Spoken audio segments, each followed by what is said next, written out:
I will talk about praxeology, and I want to indicate why methodological questions are of utmost importance.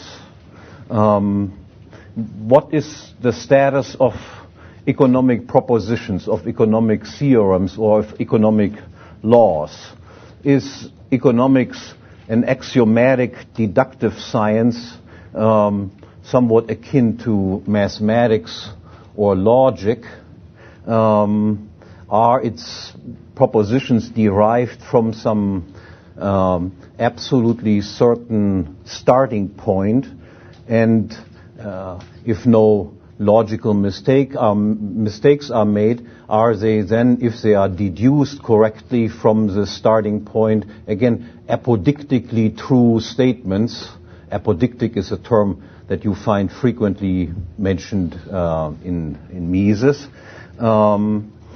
Or are economic propositions statements that are hypotheses that require some empirical testing, continuing, ongoing empirical testing in order to establish them as true or false? And I will have to say a few things about what true and false in this connection then means.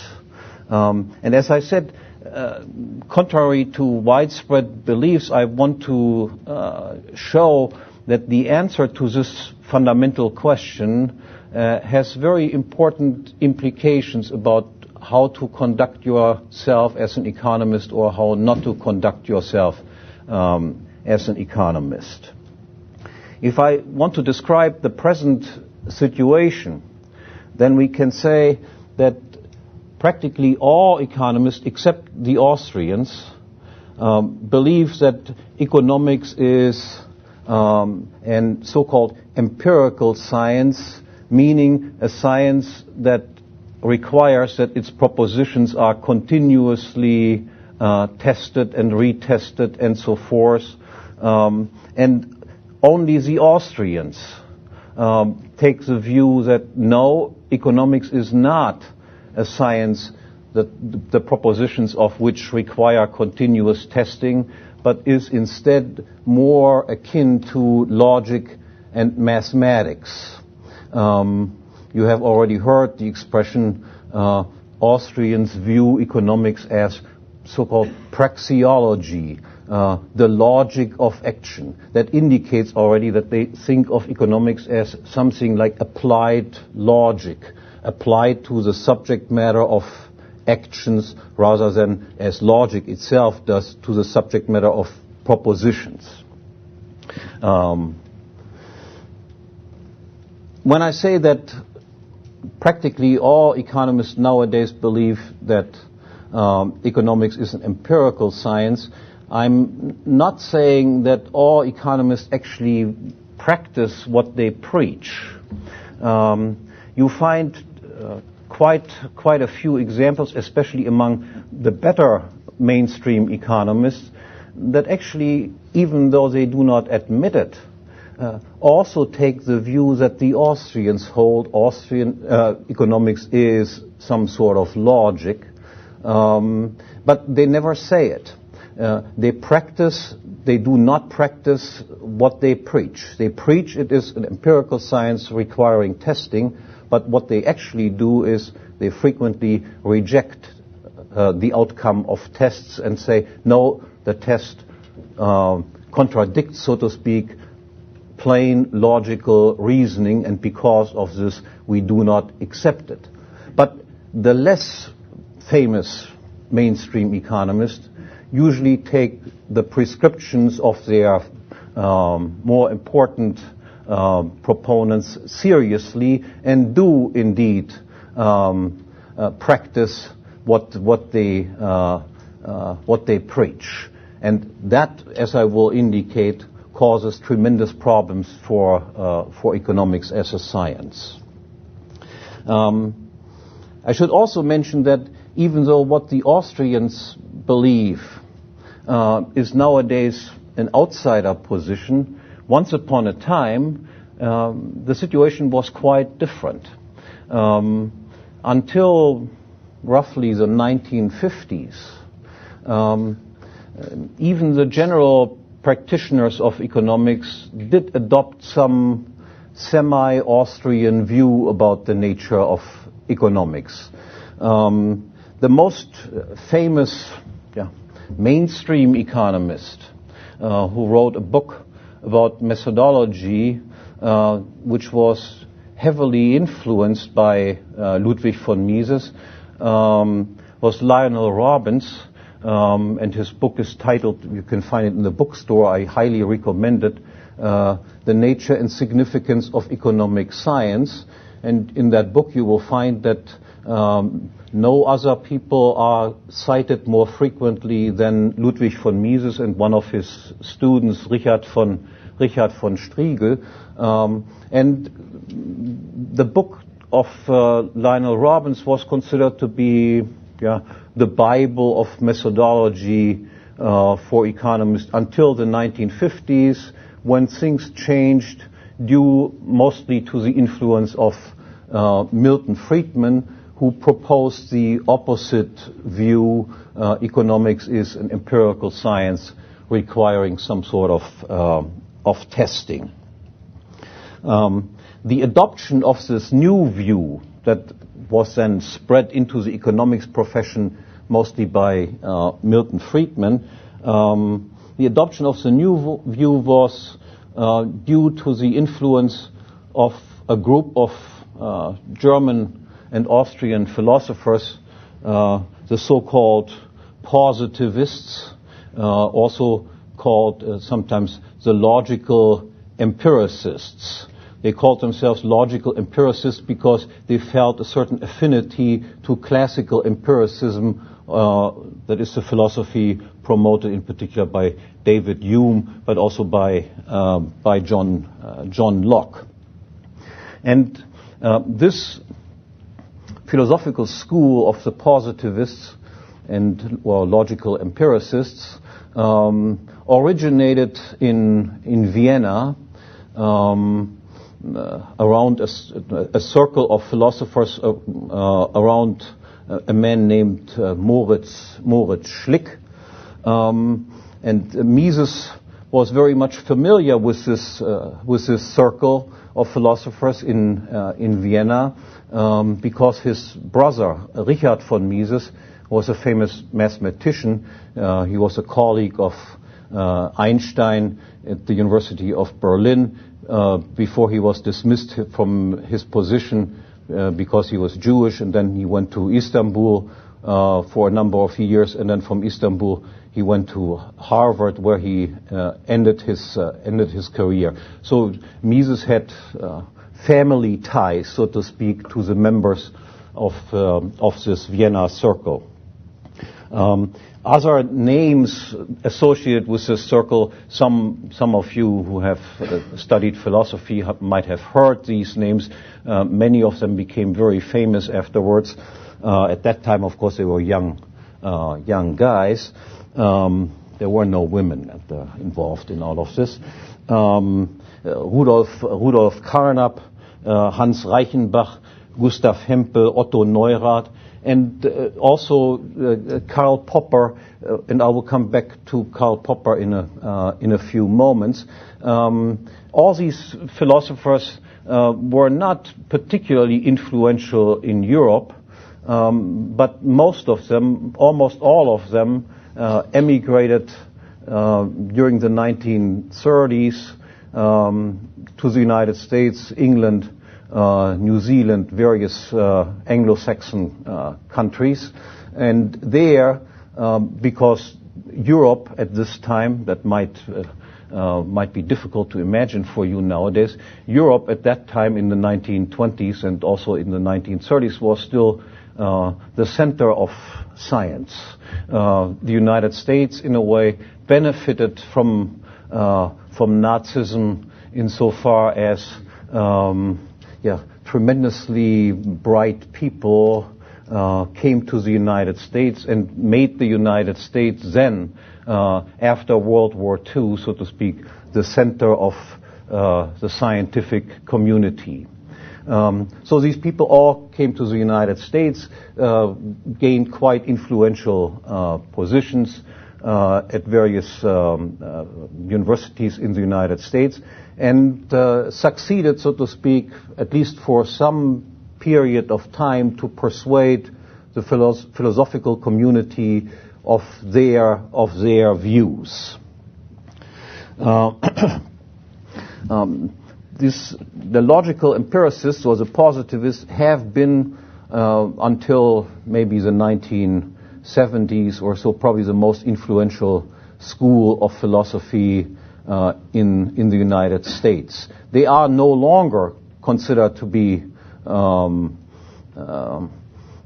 the best and brightest that philosophy has to offer, but nonetheless their influence can still be felt in practically every economic textbook. Every economic textbook basically repeats the basic tenets that these people promoted. And I want to explain now what the basic views of the positivists or logical empiricists were or are. And I take the particular version of Karl Popper, because he has become the best known of the representatives of the logical empiricists. Popper, by the way, did not refer to himself as a positivist. He used the term critical rationalism to describe the position that he himself held, but the difference between the two views of the orthodox logical positivists and Karl Popper are very, very minor and do not have to concern us much here. So what are Popper's and, by implication, the view of the logical empiricists about science in general? Their view was that there exist two types of scientific propositions. The first one are so-called empirical propositions. Empirical propositions say something about the reality, about real things. Empirical propositions, in their view, must be either verifiable or, in Popper's version, and I'll come to that immediately, must be at least falsifiable by experience. That is, tests must either confirm these statements or tests must refute them, falsify these statements. And an implication of this is that they hold the view that no statement that says something about reality can be true a priori. We don't know anything about reality with certainty. Everything that we do know about reality is hypothetical, requires testing.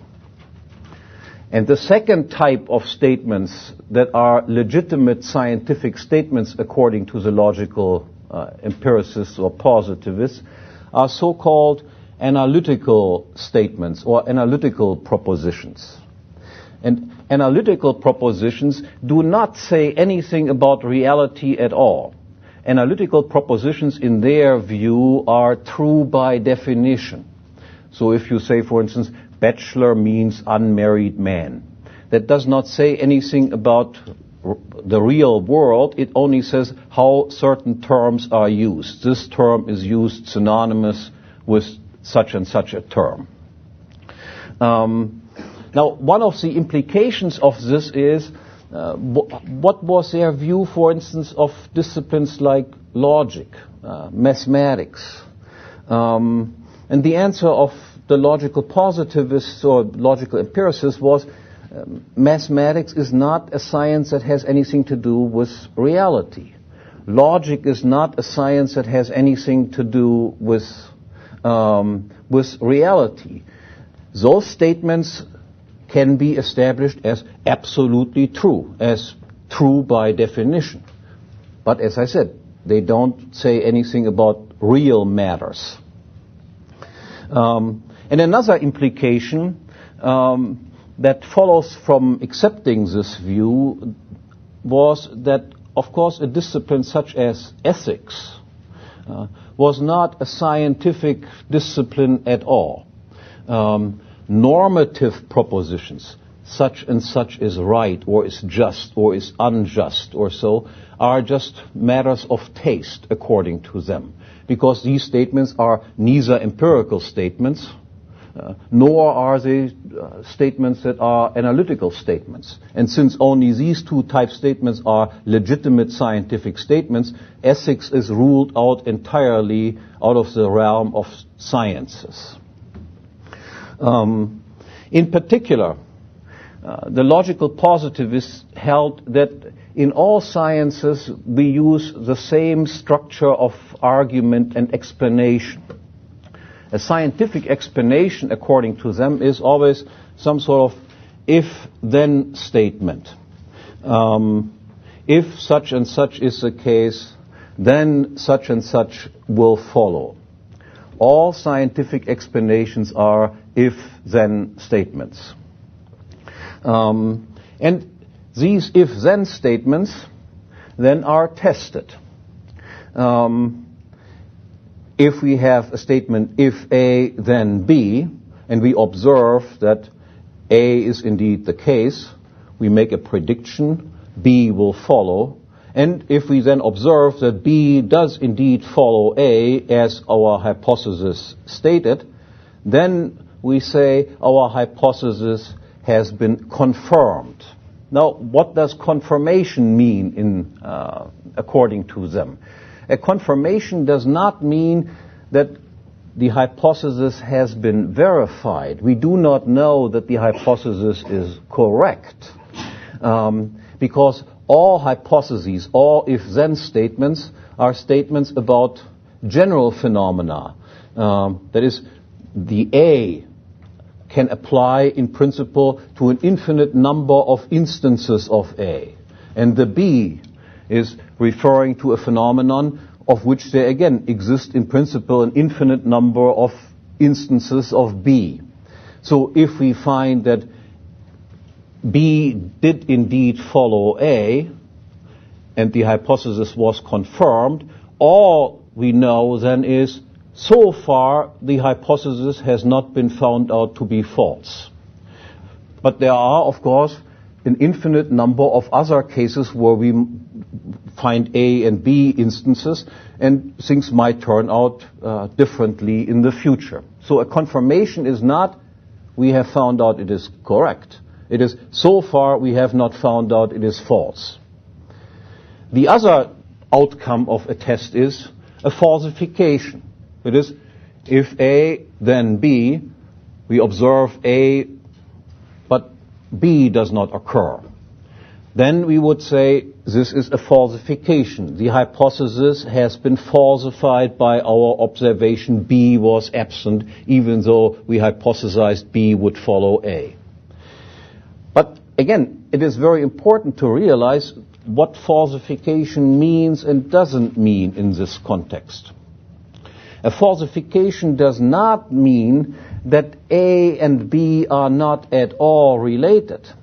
It just means that the hypothesis as it has been stated cannot be right. It might just require a small modification in the hypothesis, and then we do indeed observe that A and B are related as the hypothesis stipulated. For instance, we could then say after the falsification that, oh, that was because some third factor, factor C, also has to be controlled. And if we control C, then we will indeed observe, as the hypothesis stated, that A is indeed followed by B. And if this is falsified, then again, it does not mean that A and B are not related as the hypothesis stated. Only the specific hypothesis cannot be right. It might then be that we have to control not only factor C, but also factor D. And if we do that, then maybe the relationship as stated in the hypothesis that A causes B or so, can be confirmed. So again, confirmation does not mean verified. Falsification does not mean A and B, the two terms that are related to each other, have nothing to do with each other at all. It might just a small modification in the hypothesis, and then the result will be as we predicted it. And in the view of Karl Popper, for instance, this is how science progresses. We test, confirm, falsify. Falsification for him is especially important because through falsification we then gradually march forward and reach the truth. A reformulated hypothesis, we test that. If that is falsified, we reformulate further, and this way we gradually approach the truth, so to speak. I should mention also that they also had a particular view about definitions. According to the positivists, there exist only two types of legitimate definitions. One definition is an ostensive definition. That is, you point to something and say, this is green. Do you see, I point out an example of the predicate green. So by pointing to something, you try to explain what a word means. Green means, look at this is green. And the other type of definition are stipulative definitions. I stipulate that such and such means such and such. Okay. Again, we have here the same distinction that I already mentioned, empirical things, which are ostensive definitions, and stipulative definitions, which are, again, an example of these analytical type statement. Now, before I come to a refutation of the claims of the logical positivists, I want to first explain some interesting implications that follow if we adopt this view. And by explaining some of the implications, you get some feeling already what follows for the practice of economics if you adopt this view. First, as I mentioned already, ethics is completely out of the picture. That is not a legitimate scientific discipline at all. Ethical judgments are just matters of taste. This is just, I like spaghetti more than macaroni or something like this. More importantly, if you adopt the views of the logical positivists, you almost necessarily have to adopt a philosophy of social engineering. And to describe what I mean by social engineering, you could formulate the views of the positivists in the following way. Everything is possible in reality, and we must find out what is or is not true by trying things out. Without trying something out, we can never determine what the results will be or will not be of doing this or doing that. And one always has to keep an open mind. Now I want to give you some examples to hammer this point, hammer away at this point. Let's take some elementary economic propositions. In every voluntary exchange, both exchange partners expect to benefit from the exchange. Otherwise, they would not engage in this exchange.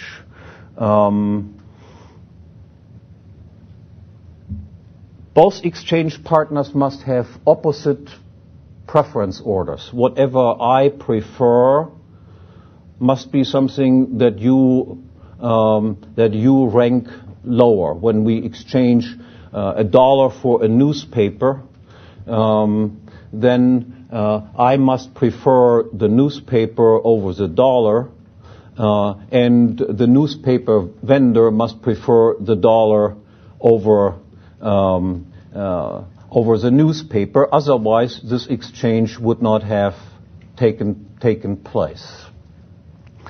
Or take coercive exchanges. In every coercive exchange, one person benefits at the expense of another. One person is made better off at the expense of another person that is made worse off. Or take another example, minimum wage laws. If I fix the wage rate above the current market wage, let's say payment per hour is fixed at $1,000 per hour. What are the consequences of this? Is there more employment resulting from this, or is there less employment resulting from this? If you take the view of the logical positivists, then this statement is a hypothesis. That is, it is a hypothesis that if you fix the minimum wage at $1,000 an hour, employment will increase. That's a hypothesis. Or employment will decrease, which is also a hypothesis. You realize what they demand now that we must do in order to find out what the consequences of a minimum wage law of $1,000 an hour are. That is, we must test it. We must try it out and then find out, did it go up or did it go down? Or take another example. If you increase the money supply, if you double the money supply, and the amount of consumer goods and producer goods stays the same, is society then be made richer, or is it made poorer, or does nothing change at all? According to the positivists, all hypotheses are legitimate hypothesis. Let's say if we increase the money supply, wealth in society will go up, or it will go down, or nothing will change at all. So what would we have to do in order to determine which statement is correct, which hypothesis is correct? The answer is we would have to just increase the money supply, double the money supply, and then see what happens. Last example. The example that the famous theorem of Mises that economic calculation is impossible under socialism.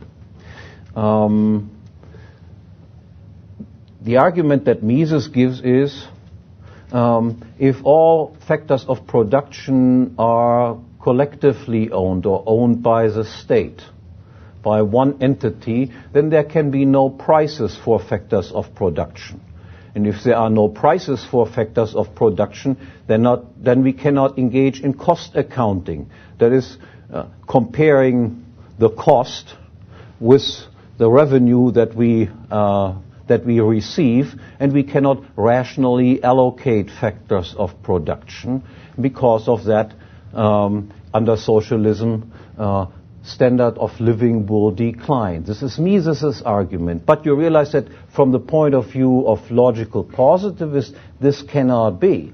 From the point of view of logical positivists, it must be a hypothesis. Socialism increases wealth, or socialism might decrease wealth, or socialism has nothing to do with wealth creation at all. How can we decide the matter according to logical positivists? We must try out socialism and then see what the outcome is. Now, if you take these examples that I gave you, you realize immediately that from the point of view of Austrians, point of view of people like Mises, for instance, these statements about voluntary and coercive exchange, about the effects of minimum wage laws, about the effects of money supply increases or decreases, or of the effects of collective ownership of factors of production, are at the same time statements about something real. That is, we are not just making up words and defining words. We talk about real phenomena, factors of production that are owned collectively or not collectively, increasing the money supply, doubling the money supply, fixing the minimum wage, and so forth. We make a statement about real phenomena, and nonetheless, according to Mises and according to the Austrians, these are not hypothetical laws at all.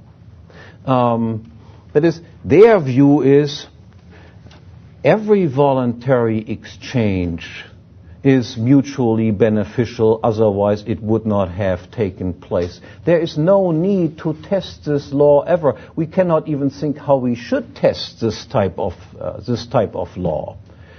According to the Austrians, we know what the answer is to the questions, what will be the effects of minimum wages of $1,000 an hour? There will be massive unemployment resulting from it. That follows simply from the definition of what a market rate is and what it means to fix it above it, and that disallows certain pairs of exchangers that otherwise would have negotiated with each other, would have employed each other, that they can no longer do so. We do not have to try it out, what the effect of a minimum wage of $1,000 will be. We know what it will be. The same with respect to increases in the money supply. The Austrian view is we don't have to increase the money supply at all. We don't have to double it, triple it in order to see what the consequences will be. We know from the definition of the terms which describe some real phenomena, that is, if the producer goods were not increased, if the consumer goods were not increased, but the amount of money was doubled, then the only consequence can be that the prices of the consumer goods and producer goods reckoned in terms of money will have to by and large double. There's no need to test this sort of thing. The same with socialism. According to the Austrians, we do not need to try out socialism in order to find out whether it will increase wealth or decrease wealth or does not affect it. If it is impossible, if it is not permitted, to sell factors of production, because factors of production are all owned by one entity, and there can be no prices for these factors of production accordingly, then cost accounting is impossible. And if cost accounting is impossible, then we can no longer determine whether we produced efficiently, that is, whether we used an input in order to turn this input into something more valuable, or we made losses, and this means that we turn something more valuable into something less valuable. We can no longer rationally allocate factors of production. No need to ever test these type of propositions. On the other hand, if you adopt the view of the logical positivists, of Popper and his ilk, then it is possible to deny all of these hypotheses and you still don't speak nonsense. That is, from the point of view of an Austrian, it would be nonsense to say, if you increase the minimum wage to $1,000 an hour, then more employment would result than before. Austrian would say that you must be crazy. You don't understand what the description implies already. But from the point of view of logical positivists, it is a perfectly legitimate hypothesis to say, if you do the minimum wage $1,000 an hour, then more employment will result. From the point of view of a logical positivist, it is a perfectly legitimate hypothesis to say if you increase the money supply, if you double, triple, quadruple the money supply, then an increase in general wealth will result. It might be a false hypothesis, but it is entirely legitimate hypothesis that can be tested out. Whereas from the Austrian viewpoint, this is just absurd to even try this hypothesis. It is no hypothesis. We know what the result will be.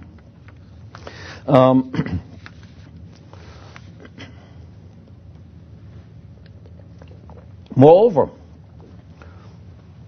not only are these then legitimate hypotheses that can be tested out, you realize also that, by recalling what I said about falsification, that there is an endless list of excuses if things don't turn out to be right. Let's say we do double the money supply, and there's no general increase in wealth observed afterwards.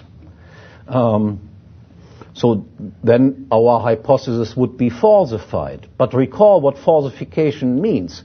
Falsification does not mean that an increase in the money supply under no circumstances will increase general wealth. It just means there must be another factor that we might have overlooked. Maybe it only works this way if also the weather conditions are controlled. Or if the president gives a firing speech to people, and then things will turn out right. That is, even if the observed results clearly contradict our hypothesis, or what we claim to be a hypothesis, there's an endless list of possible excuses that allows you to just maintain the core of your argument and only make small amendments. And in this way, you never have to give up entirely your fancy ideas that you might have had.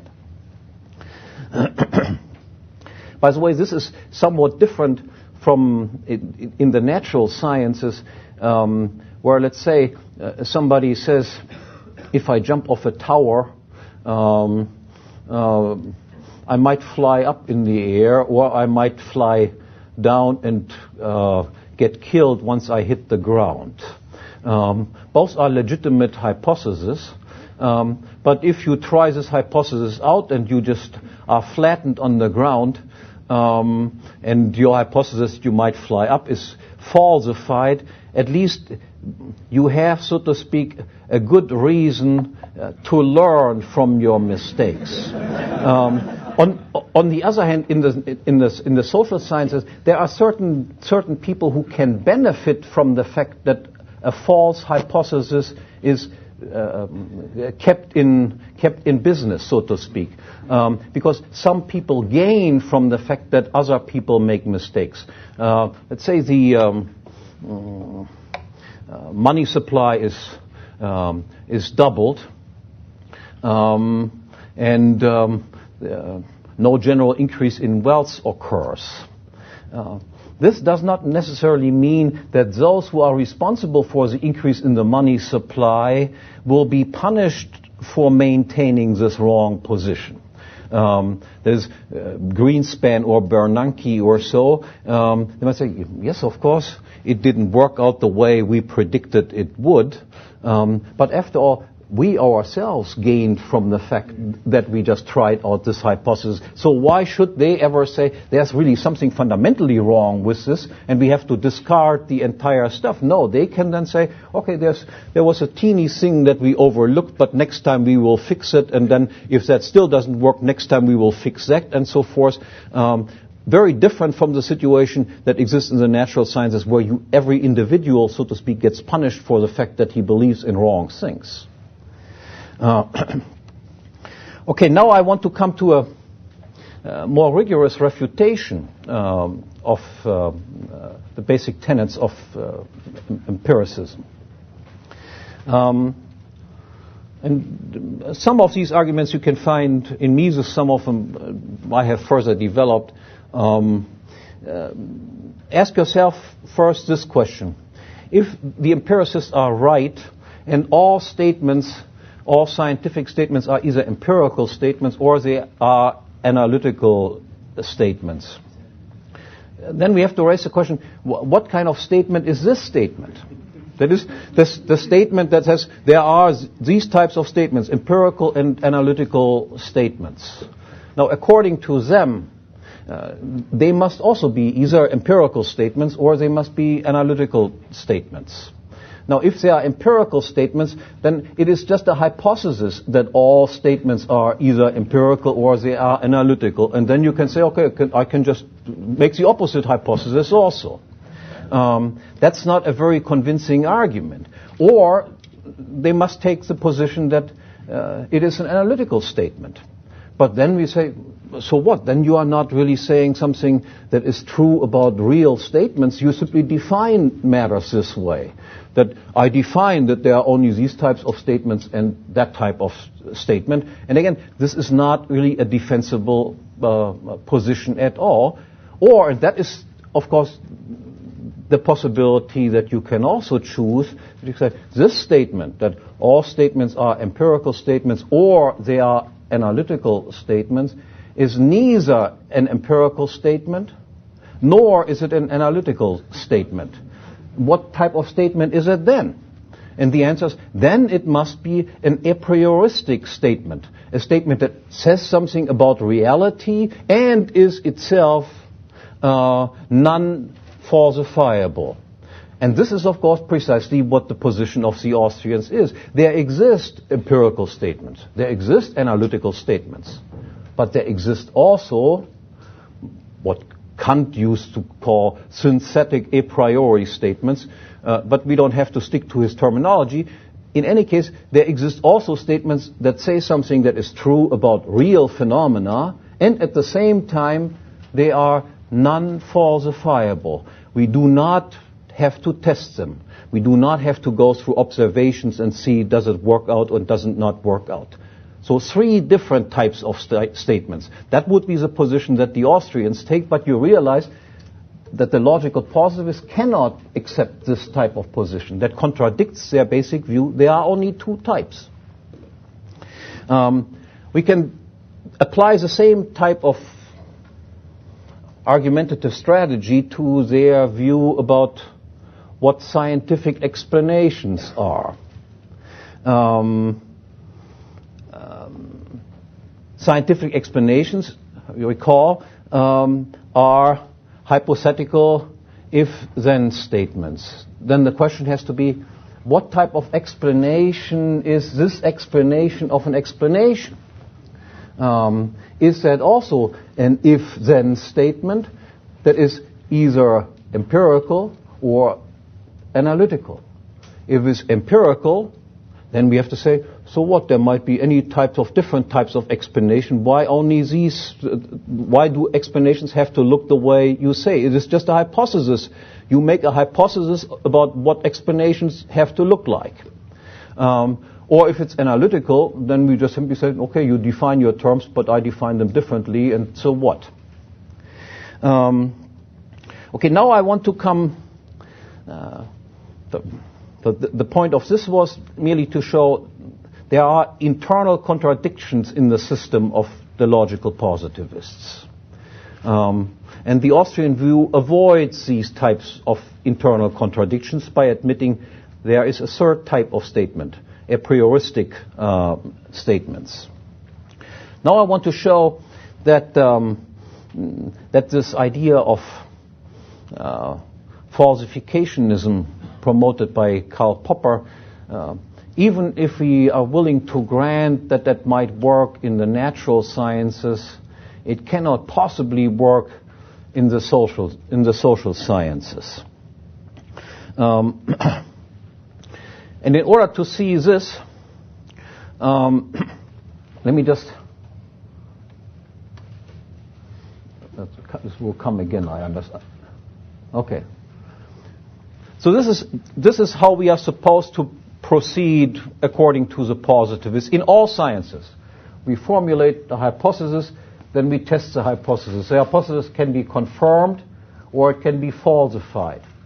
If it is falsified, we reformulate it, then we test this again. It can be confirmed, can be falsified, and so forth. Do you see the scheme? This is how we operate, and by going further down, allegedly we come closer and closer to the truth.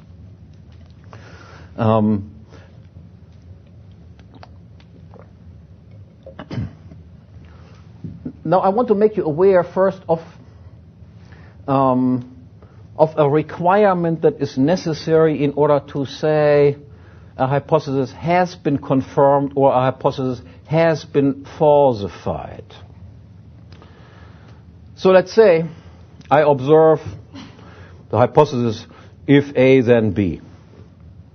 And I observe A is there and B follows, and we say confirmation. So two instances were observed, and in both cases we observed that the hypothesis seemed to be right. But you realize we must make an assumption in order to say the hypothesis was confirmed. And what we must assume, even though that is never made explicit, but nonetheless, in every time we say it is a confirmation, we must assume that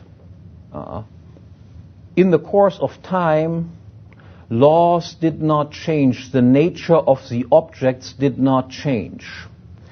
You realize if the nature of the objects about which we make hypotheses does change in the course of time, then if we make the observations twice the same type of observation, we cannot say the second observation confirmed the first one. Only if in the back of our minds is the nature of things does not change, and we observe that in two cases the same observations was made, can we say this was indeed a confirmation. If the nature of things changes, then all we can say is we observed this once, and then another time we observed the same thing. But it does not follow that the second observation was a confirmation of the first one. Then it's even clearer when we look at the other possible result, the falsification. When you say, so we made an observation, A does follow B, now we have a second case, look at A, and this time it is not followed by B. Why do we say the second observation is now a falsification of the first one? Only, again, if we assume that the nature of things does not change, is the fact that the two observations differed from each other, is this a reason for us to say there's a falsification? But if, on the other hand, you assume things sometimes work this way and sometimes they work that way, then the fact that two different types of observations were made would only lead us to, okay, yesterday it was this way and today it is that way. So what? So the assumption is we must assume that the nature of this phenomena about which we make propositions does not change in the course of time. We must make a constancy assumption.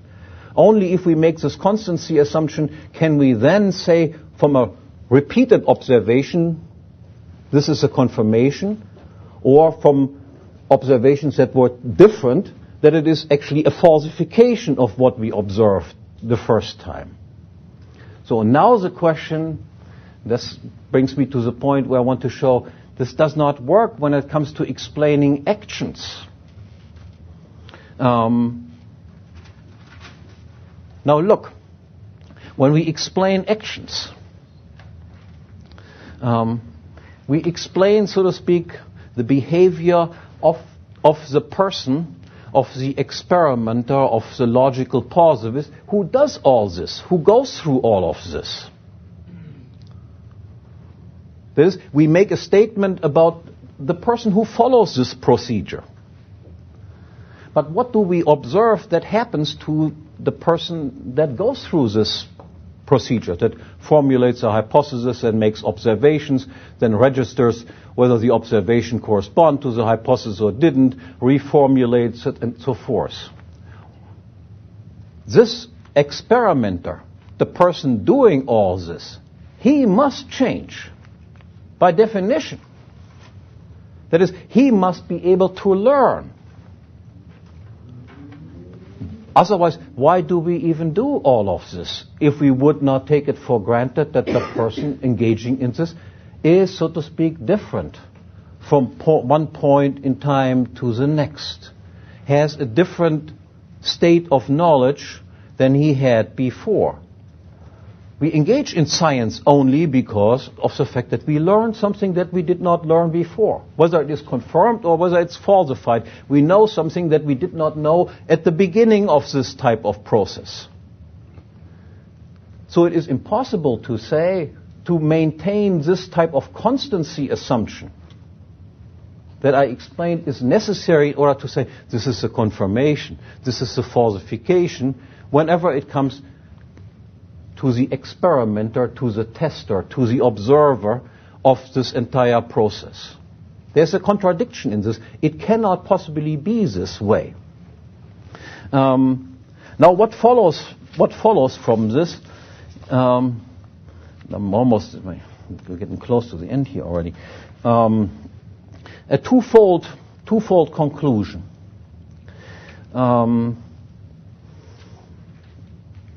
Insofar as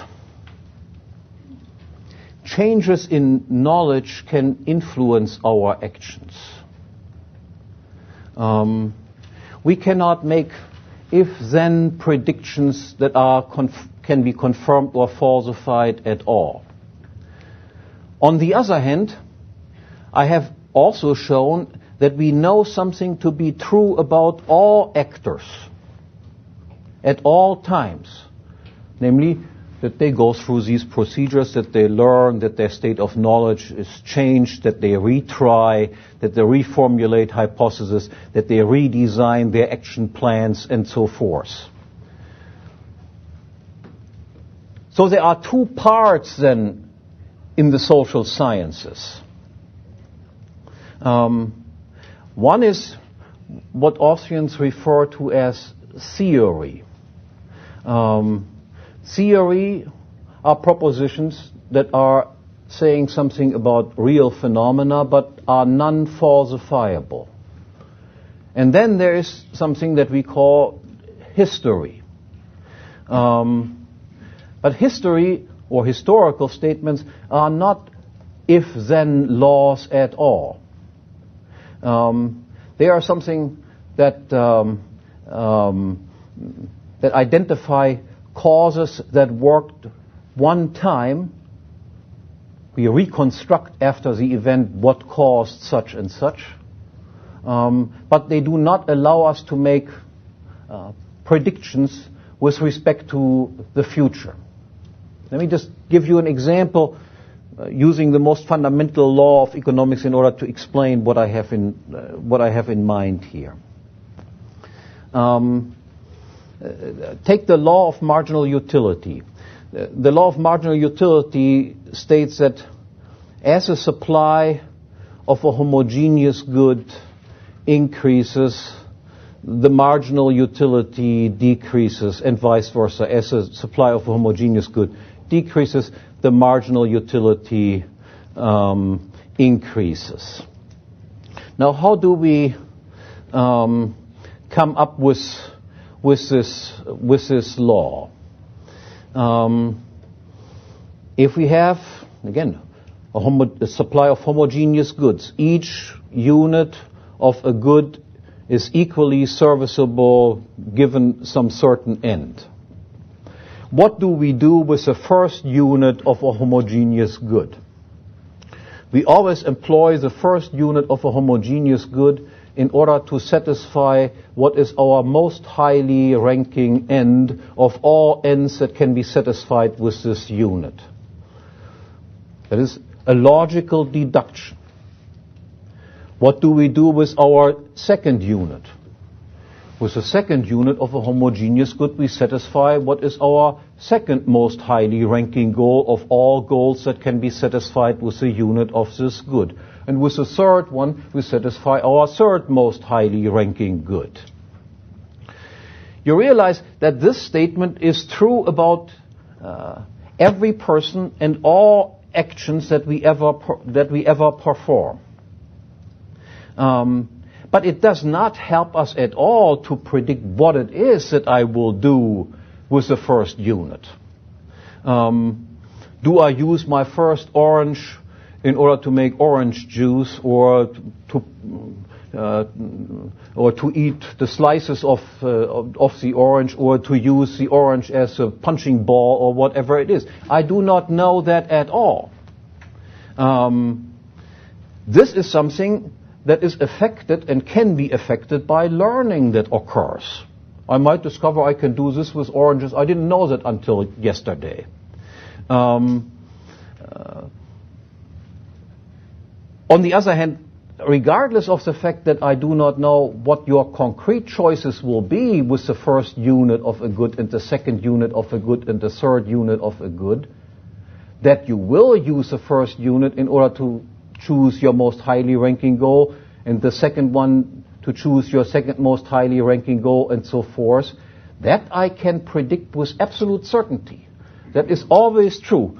And no learning whatsoever can ever affect this.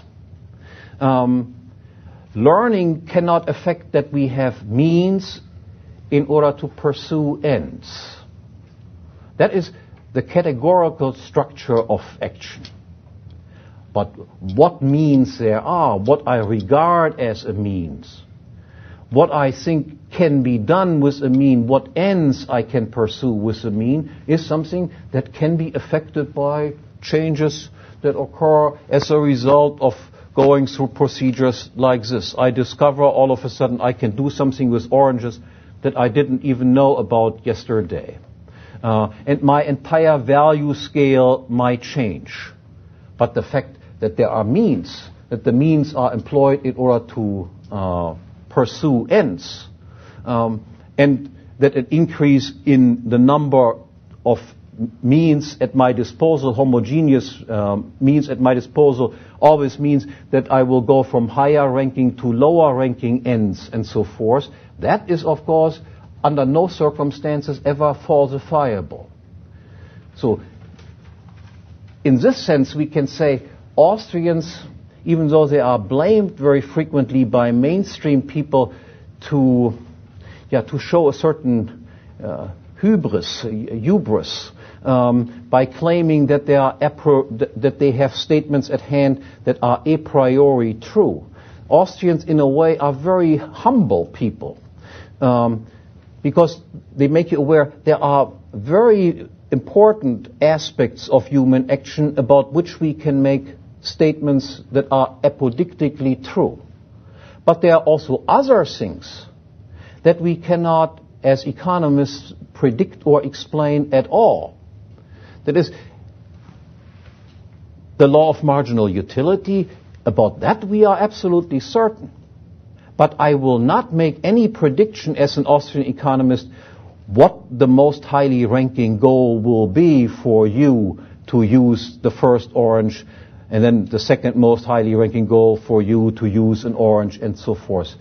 That we consider to be unpredictable, scientifically unpredictable. What the mainstream economists do is they consider both of these things, so to speak, of the same, consider both of it governed by the same logic of scientific research.